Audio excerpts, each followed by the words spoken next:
نحمده ونصلي على رسوله الكريم اما بعد اعوذ بالله من الشيطان الرجيم بسم الله الرحمن الرحيم واذكر في الكتاب مريم اذ انتبذت من اهلها مكانا شرقيا صدق الله مولانا العظيم وصدق رسوله النبي الكريم لا اله الا الله محمد رسول الله قرۃ عین بک یا رسول اللہ صلی اللہ علیہ وآلہ وسلم لبیک یا رسول اللہ لبیک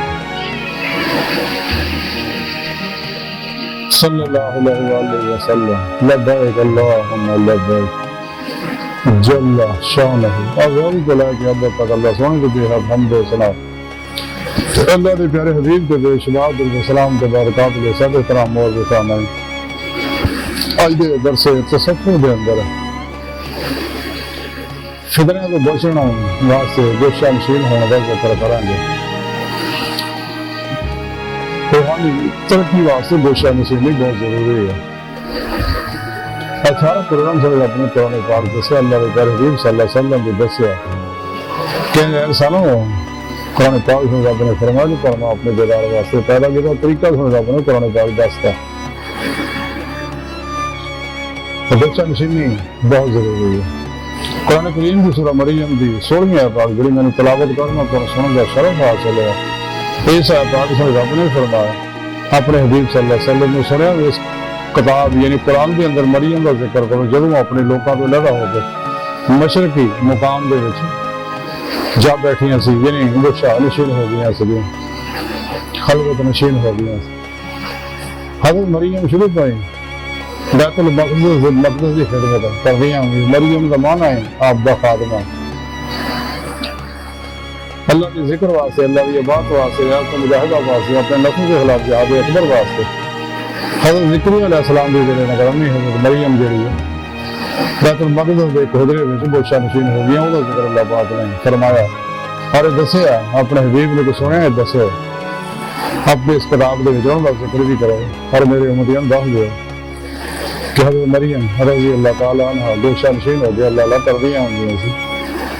گوشہ نشینی کے بارے فتح ربانی کی لکھیا کہ حضور غوث پاک حضرت شیخ عبدالقادر جیلانی بغدادی رحمۃ اللہ علیہ فرماتے کہ اللہ کے پیارے حبیب صلی اللہ علیہ وآلہ وسلم نے فرمایا گوشہ نشینی عبادت تو توڑ کے پہلے سال ہندہ طریقہ ہے حضرت ابو علی دقات جڑے امام قشیری رحمت اللہ علیہ کی پیشوا فرماندے ہیں گوشہ نشینی اہل صفا کا طریقہ اور وصل الہی کی علامت ہے یعنی اللہ والوں کا طریقہ گوشہ نشین ہونا سب کو علیحدہ رہنا ہے جیسا کہ قلندری لاہور ڈاکٹر رحمت اقبال فرماندے ہے عاشقی میں رسم اللہ کے سب سے بیٹھنا بدخانہ بھی حرم بھی کلیسا بھی چھوڑ دے حضرت عبداللہ شاہ رحمت اللہ علیہ فرمایا چل بولے اوتھے چلیے انتظارے انے نہ کو ساری رات پہچانے نہ کو سامنے مانے کیونکہ نفس کے خلاف جہاد اکبر دی تعلیم اللہ کے پیارے حبیب صلی اللہ علیہ وسلم نے بتائی ہے کہ جب تک انسان اپنے نفس سے فتح نہیں کرتا نفس سے ہمارا بھی ہر خاص علاج کروانا ذبح نہیں کرتا فنا نفس کا کمال حاصل نہیں کرتا اس وقت تک تزکیہ صحیح نہیں ہو سکتا کیونکہ فنا نفس کے بعد ہی فنا قلب کے بعد ہی انسان میں فعلی روح کی نعمت حاصل ہوگی روح کی قدرت پرواز پیدا ہوگی جب انسان اپنے پیر و مرشد کو اپنے اندر اللہ چند دودھ کا نوری جاگ لائے گا اس میں اللہ کی نوری سے اپنے دل سے اپنے پیر و پیشوا کو ارتاح کروائے گا فٹ کروائے گا پھر ہی تعلق شیطانی نیٹ ورک رکے گا اور رحمانی محمدی توحیدی قرآنی نیٹ ورک نہ ہو جائے گا اور آگے والوں کا مسافر بنے گا خود کو لے کے خدا تک گا ہر بھی سفر کر کے اللہ کی بارگاہ تک رسائی حاصل کرے گا پیر و پیشوا کرائیں گے اللہ کے پیارے حبیب صلی اللہ علیہ وسلم کو معرفت اللہ پاک کے فضل و توفیق نہ حضوری خدا جانے کے لیے میرا بھی نعمت حاصل کرے گا دنیا کی زندگی کا مقصد ہے جس مقصد واسطے اللہ سونے نے انسانوں نے پیدا کیا قرآن سے اپنے دسیا ون الى ربک المنتہا انسانوں کو آخری نزول در رب واللہ قصد سبیل سدھا رستہ اللہ تک جا پہنچ گیا اس واسطے اس دعائی تلقین کی تھی اس رستے کی سدھ رستے کی کہ ہر نماز دے ہر رکعت دے دعا کرا کرے اهدنا الصراط المستقیم اللہ سنے سانو سدھ رستے چلا یعنی منزل پہ پہنچائی یعنی اپنا دیدار کرا واللہ قصد سبیل سدھا رستہ اللہ تک جا پہنچ گیا نماز جیسے واسطے اللہ کے حبیب صلی اللہ علیہ وسلم فرمایا الصلاۃ معراج المومن کہ نماز مومنہ بھی معراج ہے نماز انسان نے اللہ کا دیدار کراندی ہے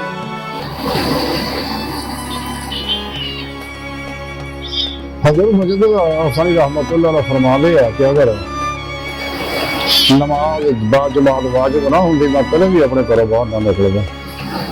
حضرت خواجہ حسن بصری رحمۃ اللہ علیہ فرماتے ہیں کہ گوشہ نشینی کے سلامتی ہے، تمام اللہ والا ہی طریقہ ہوا تو سب تو الگ ہو گئے، لیکن نفس پر اثر الگ ہو سکتا۔ نفس پرست ہمیشہ نفسانی خواہشات کے پیچھے لگے رہتے، اصل فطرت کی جڑ ہے۔ نفس ہمارا انسان کے اندر بہت بڑا شیطان ہے، فرعون ہے، نمرود ہے، حامان ہے، آذر ہے، سامری ہے، شداد ہے، مہداد ہے، ابو لہب ہے، ابو جہل ہے، یزید ہے، چنگیز اور ہلاکو ہے، جو انسان نے برباد کر دیا۔ ایسے نفس ہمارا نہیں عزازیل ہے، ابلیس سے لڑن لگتا ہوں در پا کے شیطانی لائن بنواتا ہے۔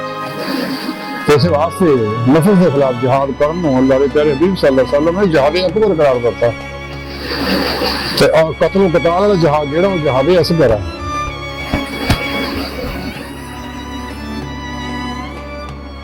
تو خاص طور پہ فتنے کے دور میں جڑا آج کا دور ہے تو بڑا فتنے کا دور ہے، اپنا ایمان بچانا بہت مشکل ہو چکا ہے بندیاں نے۔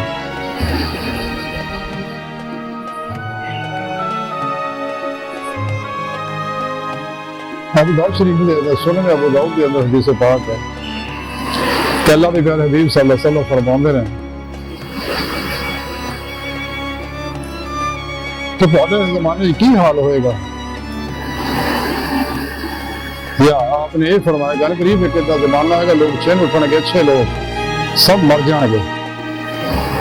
اور پورا کٹ یعنی برے لوگ باقی رہ جان گے، انہوں نے جو پیمان ہوگی یا مانتا کا معاملہ بگڑ چکا ہوئے گا، یعنی لوگ جڑے ہیں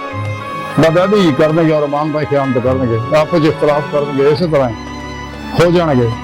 کہ آپ صلی اللہ علیہ وسلم نے اپنے ایک ہاتھ کی انگلیاں دوسرے ہاتھ کی انگلیاں پھنسا کے دسیا تو صحابہ کرام نے عرض کیا کہ یا رسول اللہ سارے ماں باپ جناب سے قربان ہونا، اس وقت پھر اسی کی کریے جب فتنے کا دور ہو گئے جو تھی فرما رہے تو آپ نے فرمایا کہ جیڑی گل تمہیں چنگی لگے پوری اختیار کرو، بری لگے چھڑ دے، اور خاص کر اپنا ہی فکر کرو، عام لوگوں کی فکر چھڑ دے، یعنی پہلے اپنی اصلاح کی طرف توجہ دو۔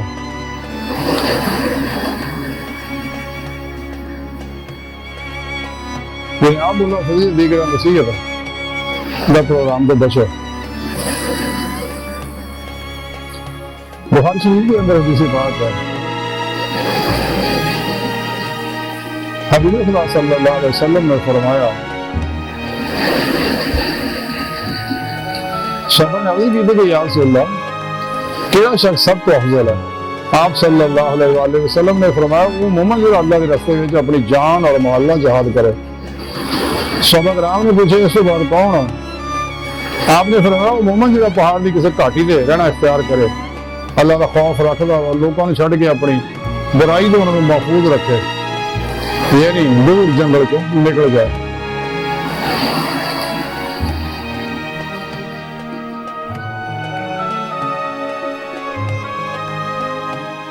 بخاری شریف کے اندر حدیث پاک ہے، حبیب خدا صلی اللہ علیہ وآلہ وسلم نے فرمایا ان قریب مسلمانوں کا سب تو بہترین مال بکریاں ہون گیا جنہوں نے لے کے وہ پہاڑوں کی چوٹیاں اور بارش کے مقامات پہ چلے جائے گا تاکہ اپنے دین کو فتنہ کو محفوظ رکھ سکے۔ یعنی گچھا نشین ہو جانا جڑا نا فتنہ تو بچن کا بہترین طریقہ ہے۔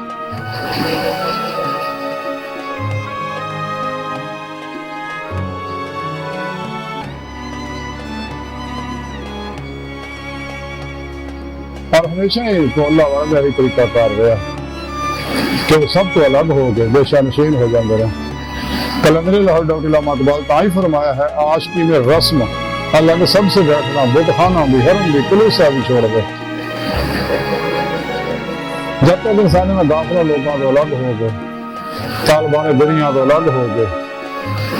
اپنے پیشوا کی زیر نگرانی مسعود ریاست مجاہدات مراقبات اس باتیں قرب و قلعت نہیں کرتا، اپنے نفس امارہ کے خلاف جہاد اکبر نہیں کرتا، نفس امارہ میں مطمئنہ نہیں بناؤں گا، کبھی انہیں کوئی بھی روحانی کامیابی حاصل نہیں ہو سکتی، کیونکہ سارے فطرے فسادوں کی جڑ تو نفس امارہ جو انسان دنیا کی محبت فساد کے انسان نے تباہ برباد کر دیا۔ انسان کو بچنا چاہیے، انہوں کو لگ رہنا چاہیے کہ اللہ پاک ہر وقت دیکھ رہے ہیں، ہر بندے کی نیت تو بات ہے. خود قرآن سمجھ آپ نے دسیا واللہ علیم بذات صدور، تو میرے خیال بھی اٹھتا رسی نہیں میں انہوں بھی جاننا. اور اللہ پاک بڑی محبت بڑی نگاہ ہر انسان طرف دیکھ رہے ہیں. جیسے رب نے قرآن کی فرمایا آپ تصویرون وکان ربک بصیرا، تو صبر کیتا بیٹھے ہیں تو رب دیکھ رہے ہیں، تو رب منتظر ہے کہ تم ماسوا اللہ تو منہ موڑ کے سچے دل ایمان لے کے سچی توبہ نصیب کر کے رہے مولا کا مسافر بن کے میری حضوری چاہیے شرف حاصل کرے، میرے جواب کی نعمت حاصل کرے. لیکن منافق کافر نے گلاں نہیں چھپاندے رہے. جتنے بھی قرآن چ لکھا اللہ اللہ کے دیدار کا ذکر ہوگا پھر ایمان بدل جاندے ہیں. اور 2 نمبر غیر شرع بابے جنہیں بھی نے گمراہ 72 جہنمی فرقے والے بھی یہی کام کرتے ہیں، فرقیاں ٹولیاں جنیاں. اور 2 نمبر غیر شرع بابے بھی جڑے ناچ گانے ساز ڈھول ڈھمکیاں چڑھ گئے ہوئے ہیں، قوالیاں جڑ گئے ہیں جنہوں کے بارے کرم لاہور علامہ اقبال فرمان دے کہ تب مشرق کے لیے موضوع یہی افیم تھی، ورنہ قوالی سے کم نہیں ہے علم الکلام. ایک قوالی کو ڈھمکیاں اسمان دل مزہ بھی ہے، یہ اللہ والا طریقہ نہیں ہے. حضور خواجہ معین الدین چشتی رحمۃ اللہ علیہ، حضور خواجہ نظام الدین اولیاء رحمۃ اللہ علیہ، حضور بابا فرید گزرے گنجی شکر رحمۃ اللہ علیہ کدے بھی سما دل مزہ میر نہیں سنی. تاڑیاں مار مار کے ڈھول ڈھمکے ہارمونیم بجا کے سازاں بجا کے، ساز کا قطعی حرام ہے اسلام سے. اور امت کا اقدار تو اجماع ہے، سچا رستہ قرآن و سنت اجماع ہے، اہل سنت و جماعت ہی ہے. تو ساز سے یہ لوگ کے جڑے 2 نمبر ہیں انہیں چین گواچے ہوں اسے واسطے ناچ گانے ڈھول ڈھمکیاں دھمالا چڑھتے رہتے ہیں، انہیں قوالیاں چڑھتے رہتے ہیں اور اپنے مریداں یہ نہیں یہ قائل ہر شہر رب سمجھ استغفر اللہ، ایسا نہیں ہے. اکثر ظہورات ہے سارے مجھے حقیقت محمدی ہے جن واقع وجود واقع شعور کیا جاتا ہے. لیکن یہ لوگ اپنے تصور شیخ کے فلسفے اپنے آپ کو سجدہ کراندے، اپنی پوجا کراندے ہیں. استغفر اللہ. انہاں لوگوں کو اپنا ایمان بچاؤ تو قرآن و سنت میں مجموعی نہ پڑھو، جماع اہل سنت کے نال صحیح عقیدہ علماء مشائخ کے نال وابستہ ہو کے اپنے پورے پیشوا کی ذریعے نگرانی راہ مولا میں مسافر بن کے اللہ کی بارگاہ تک رسائی حاصل کرے جو انسانی زندگی کا مقصد ہے. کلندر میں علامہ بہت آئی فرمایا سی عجب نہیں خدا تک کری رسائی ہے تیری نگاہ سے پوشیدہ آدمی کام کا کیا سیرے مکان لامکان سے دور نہیں، جلوہ کا تیری خاندان سے دور نہیں. اللہ سبحانہ دعا کا دلی گہرائیوں دعا کہ اللہ سبحانہ استغفر حقیق پر تفصیل مارے کمزور کامل معاذ مسکین بے سہارا انسانہ سوائے تیرے پیشوا تیرے پیارے حبیب صلی اللہ علیہ وسلم تیری سونی بات یاد ہے مولا کوئی بھی تیرا سارا سارے واسطے کافی ہے. سانو دنیا قبر اور آخرت سارا عطا فرمائے، دنیا آخر ہر میدان ساری مدد فرمائے، ساری اقدام نہ غلطیاں لفظاں معاف فرمائی، اپنے جانی کے بعد میں ان کو حکمت دار کے کبر عطا فرمائے، قرآن کے اسلام میں غرب عطا فرمائے. کافرہ منافقہ بجالیاں افلاطونیاں گمراہ 72 جہنمی فرقیاں ٹولیاں 2 نمبر غیر شرع افلاطونی بابیاں نام میں ہر مدت اسلامی روحانی اس کردہ اسلام انسانی دشمن قوتوں کے غلیظ منصوبے نہ کام فرمائے. یہ لوگ ہی سارے فتنے کی جڑ امت کو زوال کا شکار ہے، لوگوں نے کیتا ہے. یہ دشمن ہے اللہ رسول دے اسلام دے انسانیت دے خود اپنے آپ دے.